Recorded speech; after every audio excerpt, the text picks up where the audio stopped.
Baik,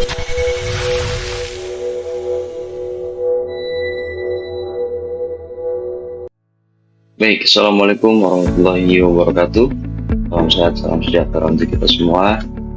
Pada kesempatan kali ini, saya akan membahas mengenai materi Mekatronika 2. Dimana materi ini saya ambil dari Bapak Asep Arwan Sulaiman STMkom dari Universitas Pelita Bangsa. Nah, Mekatronika sendiri itu dibagi menjadi 3. Yaitu ada control system, automatic system, dan juga automatic control system. Nah, control system itu ada 2, ada open loop dan juga closed loop. Dan automatic system juga ada 2, yaitu ada discrete dan juga continuous. Kita bahas satu-satu, mulai dari control system terlebih dahulu. Kontrol itu adalah kombinasi antara listrik, mekanik, thermal atau hidrolik yang bertindak bersamaan untuk mengendalikan, memerintah, dan juga mengatur keadaan dari suatu sistem. Nah, bagian sistem kontrol itu terdiri dari yang pertama ada sistem. Itu adalah sebuah susunan komponen yang saling terhubung dan juga membentuk satu kesatuan untuk melakukan aksi tertentu. Contohnya itu adalah dari bodi robot, kemudian juga motor, dan juga lain-lain. Dan juga yang kedua ada kontrol. Kontrol itu untuk mengatur, mengarahkan, dan juga memerintahkan objek yang nantinya akan dikontrol. Kemudian yang ketiga yaitu adalah input. Input adalah respon sistem yang diinginkan, dan juga ada output. Tentu output itu adalah respon sistem yang dikeluarkan atau sebenarnya, dan juga ada plan. Itu objek yang nantinya akan kita kontrol. Nah, di sini adalah contoh dari sistem kontrol itu sendiri. Kemudian di sini ada 2 gambar A dan juga gambar B. Gambar A itu adalah elevator atau lift zaman dulu, dan di gambar B adalah elevator atau lift di zaman sekarang. Nah, elevator di zaman dulu itu dikendalikan oleh operator atau pemegang tali sebagai operatornya, dan tali itu dipotong untuk menunjukkan sebuah rem yang aman. Ini adalah inovasi dari lift zaman dulu. Nah, sedangkan lift zaman sekarang itu digunakan biasanya kita jumpai di mall-mall, kemudian di kampus, di hotel, dan lain sebagainya. Dan elevator zaman sekarang itu dikendalikan oleh motor penggerak. Nah, ini adalah diagram perbandingan antara floor dan juga waktu, lantai dan juga waktu. Di sini ada input. Inputnya itu adalah lantai 1, lantai 2, lantai 3, dan juga lantai 4. Outputnya, elevator response-nya itu adalah lantai-lantai yang dilewati oleh si elevator. Nah, kemudian ada transient response. Transient response itu adalah waktu yang dibutuhkan untuk melewati beberapa lantai tersebut. Dan juga di sini ada steady state, itu adalah waktu tempuhnya. Dan di sini adalah macam-macam diagram blok dan juga komponen-komponennya. Di sini yang pertama yaitu adalah blok open loop control. Di sini adalah diagram blok dan juga komponennya. Di sini ada open loop control system. Jadi mulai dari inputan yang akan nantinya diproses dan juga menghasilkan output. Kemudian di sini ada diagram blok closed loop. Jadi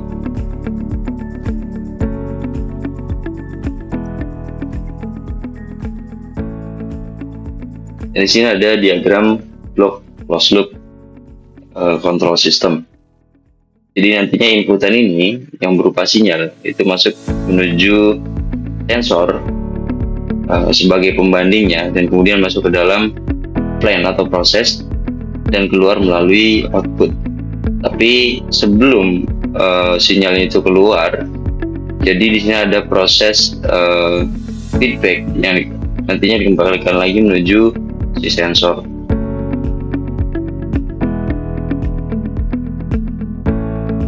Dan di sini adalah diagram closed loop control system yang digabungkan dengan sensor. Kurang lebih tampilannya seperti ini.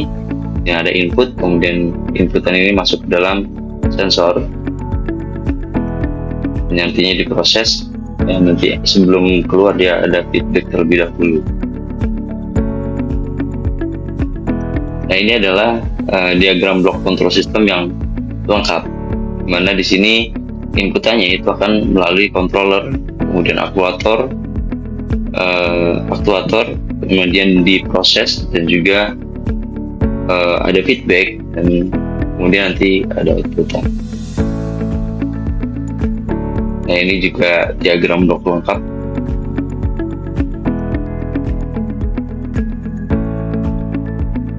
Nah, dari diagram blok yang lengkap tersebut ada variabel yang dikontrol. Jadi variabel aktual yang diawasi dan dijaga pada nilai tertentu yang diinginkan di dalam proses itu sendiri. Kemudian yang kedua ada variabel yang diukur. Kondisi dari kontrol variabel pada saat tertentu dalam pengukuran. Jadi sini ada sensor. Sistem mengukur kontrol variabel dan juga menghasilkan sinyal output yang mewakili status. Kemudian yang keempat adalah sinyal feedback, output dari measurement device. Yang kelima ada set point, nilai dari kontrol variabel yang diinginkan. Dan yang keenam itu ada error detector, itu adalah pembanding set point dengan sinyal feedback yang menghasilkan sinyal output yang sesuai dengan perbedaan tersebut. Kondisinya ada sinyal error, output dari error detector. Dan yang kedelapan ada controller. Controller itu adalah otaknya dari sistem yang menerima error sebuah input dan menghasilkan sinyal kontrol yang menyebabkan kontrol variabel menjadi sama dengan set point. Dan yang sembilan adalah aktuator, jadi dijadikan sebagai ototnya dari sistem itu sendiri. Jadi ia adalah alat yang secara fisik melakukan keinginan controller dengan suntikan energi tertentu. Dan yang ke-10 adalah variabel yang dimanipulasi. Jadi besaran fisik yang merupakan hasil dari kerja yang dilakukan aktuator.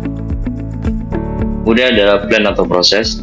Ini adalah proses tertentu yang dikontrol oleh sistem. Dan yang ke-12 ada disturbance atau gangguan, menyebabkan perubahan pada variabel yang dikontrol. Nah, open loop control system adalah suatu sistem kendali yang keluarannya tidak berpengaruh terhadap aksi kendali, disebut sistem kendali loop terbuka. Dengan kata lain, sistem kendali loop terbuka tidak dapat digunakan sebagai perbandingan umpan balik dengan masukan. Contoh dari sistem kendali loop terbuka ini adalah mesin cuci, di mana peredaman, pencucian, dan pembilasan dalam mesin cuci dilakukan atas basis waktu. Jadi mesin ini tidak mengukur sinyal keluaran, yaitu tingkat kebersihan pakaian. Di sini ada contoh selanjutnya, yaitu dari becak motor. Jadi inputannya itu berupa kedalaman gas pada stang becak motor, gas motor itu. Inputannya dikendalikan oleh manusia. Proses atau playnya itu berupa mekanisme motor bakar, dan outputnya itu berupa gerakan roda yang berputar. Nah, di sini itu tidak ada feedback. Jadi kita tidak tahu apakah terjadi error antara input yang berupa gas dan juga perputaran gerak roda atau outputnya. Kemudian di sini ada closed loop control system. Jadi sistem kendali umpan balik sering disebut sebagai sistem kendali loop tertutup. Pada sistem kendali umpan balik, sistem mempertahankan hubungan yang ditentukan antara keluaran dengan beberapa masukan acuan. Dengan cara membandingkan mereka, dan selisih yang dihasilkan akan digunakan sebagai alat kendali. Nah, sebagai contohnya dari sistem kendali loop tertutup ini itu sistem kendali suhu ruangan atau AC. Dengan mengukur suhu ruangan yang sebenarnya dan membandingkannya dengan suhu acuan atau suhu yang dikehendaki. Termostat itu menjalankan alat pemanas atau pendingin, atau mematikannya sedemikian rupa sehingga memastikan bahwa suhu ruangan itu tetap pada suhu yang nyaman, tidak tergantung dari keadaan di luar. Nah, ini adalah diagram block close control system dari AC.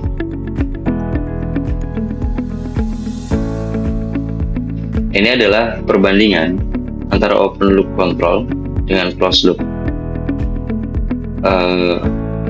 Di open loop itu aksi kontrolnya tidak tergantung dari output system, sedangkan di closed loop itu aksi kontrolnya itu tergantung pada output sistem melalui feedback. Nah, kemudian di open loop itu tidak dapat memberikan kompensasi atau koreksi jika ada error atau gangguan. Sedangkan di closed loop itu mengatasi kelemahan sistem open loop karena bisa memberikan koreksi pada saat ada error. Dan contohnya untuk open loop itu ada di mesin cuci, oven, dan juga lain-lain. Dan untuk closed loop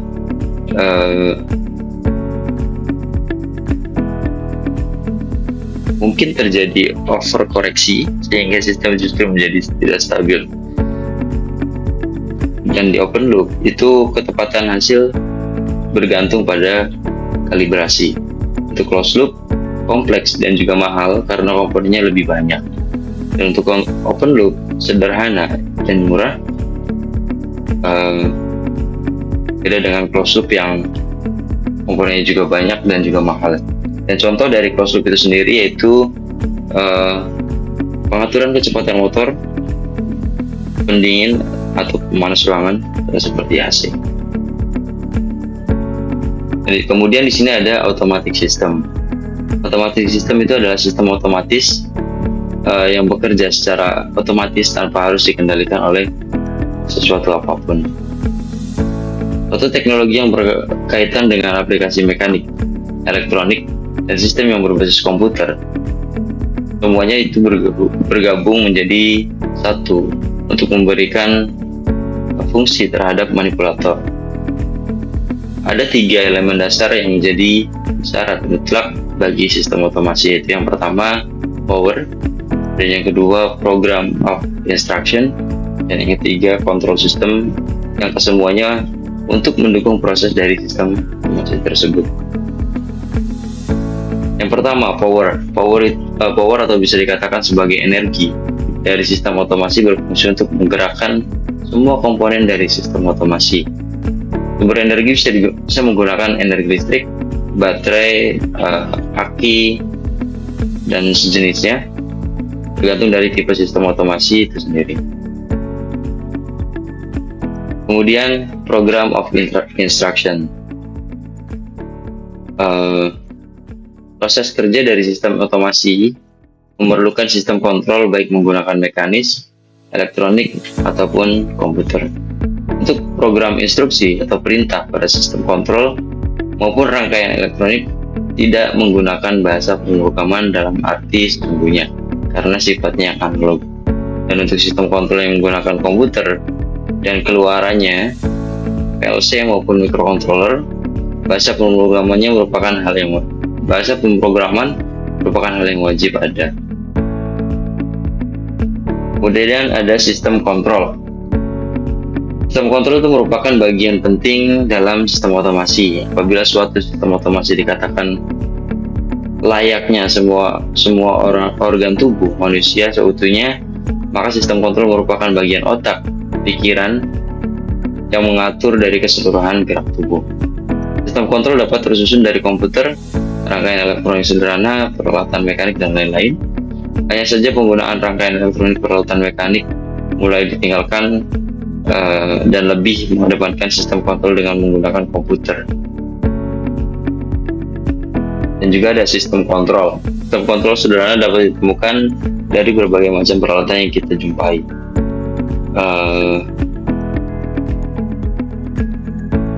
Di antaranya, contohnya, setiap toilet itu memiliki mekanisme kontrol untuk mengisi ulang tangki air dengan pengisian sesuai dengan kapasitas dari tangki tersebut. Kemudian AC atau air conditioner merupakan sistem otomasi yang menggunakan sistem kontrol mikroelektronik atau yang sering disebut sebagai komputer sederhana. Kemudian robot assembly, contoh sistem otomasi yang menggunakan kontrol sistem komputer atau jenisnya. Sistem kontrol tersebut akan memberikan pengaturan pada gerakan-gerakan tertentu untuk menyusun suatu peralatan pada industri mekanik, hingga akan memiliki fungsi tertentu.